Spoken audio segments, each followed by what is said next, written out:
L'économie. De nombreuses grandes écoles aujourd'hui affirment ceci, l'économie est un défi.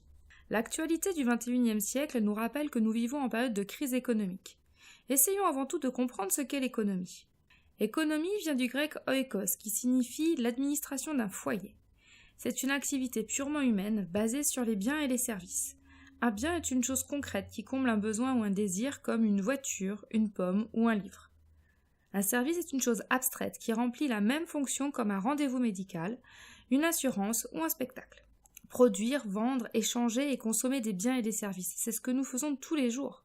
Distinguons l'activité économique du concept qui est lié. L'activité économique date de la préhistoire.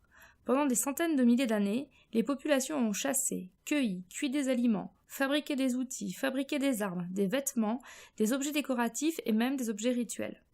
Les premiers échanges se faisaient sous forme de troc ou de dons.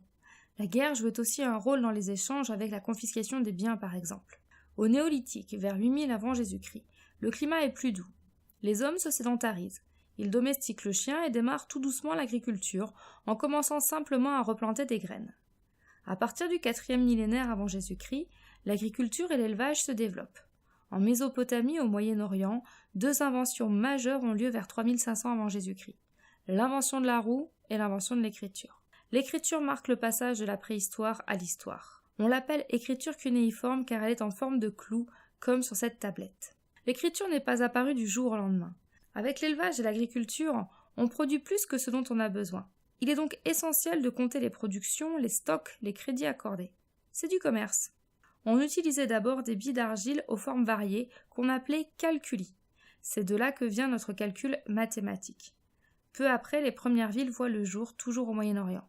Les dirigeants rédigent des codes du commerce à partir de 1700 avant Jésus-Christ.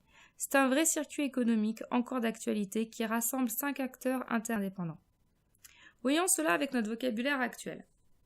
Il y a les entreprises, les ménages, les institutions financières, les administrations publiques et le reste du monde. Les ménages travaillent dans les entreprises et consomment leur production. Les institutions financières, comme les banques, prêtent de l'argent avec des intérêts et permettent d'épargner. Les administrations publiques perçoivent des taxes des ménages et des entreprises. Elles versent des prestations sociales en retour. Le reste du monde permet de faire du commerce grâce aux importations et aux exportations, comme cela se fait depuis très longtemps avec la route de la soie ou la route du sel. Le concept économique a évolué lentement. L'économie classique apparaît avec Adam Smith à la fin du XVIIIe siècle. Il est le fondateur du libéralisme économique qui invite chacun à être libre de faire du commerce et de travailler comme il le souhaite, sans contrôle de l'État. Depuis le XIXe siècle, ce modèle est affiné et précisé. Dans l'analyse de l'économie, on distingue 2 branches. La microéconomie, qui analyse le comportement des acteurs du circuit économique, et la macroéconomie, qui est une vision globale de ce circuit en tenant compte d'autres paramètres comme le chômage, la croissance ou la consommation. On comprend alors pourquoi l'économie est effectivement un défi pour tous et pour chacun.